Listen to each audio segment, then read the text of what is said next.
এক গাছের গোড়ায় একটা চালাক ছোট ইঁদুরের বাস ছিল। একদিন খেলতে খেলতে সে গর্তের বাইরে বেরিয়ে এলো। বাইরে এসে দেখে এক বট ষাঁড় গাছের ছায়ায় আরামে ঘুমোচ্ছে। ছোট ইঁদুরটা মজার মনে করে ষাঁড়ের নাকে কামড় দিয়ে পালালো। ব্যথায় ষাঁড় জেগে উঠল, রেগে গিয়ে দেয়ালের গায়ে মাথা ঠুকে ফেলল। এতে তার মাথা ফেটে রক্ত পড়তে লাগলো।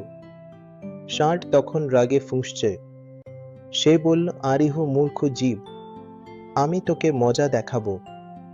এই বনে ষাঁড় ইঁদুরকে শাস্তি দিতে ছুটে গেল, কিন্তু ইঁদুরটা গর্তে ঢুকে পড়ল। ষাঁড় দেয়াল ভাঙার চেষ্টা করেও ইঁদুরকে ধরতে পারল না। ষাঁড় তখন নিজের মাথা ফাটিয়ে ফেলে ব্যথায় কাতর হয়ে পড়ল।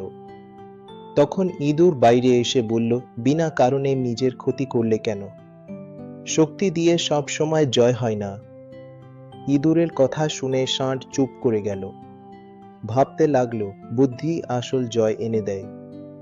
সেদিন থেকে ষাঁড় আর অহংকার করল না, আর ইঁদুরও বুঝল বুদ্ধি আসল জয়।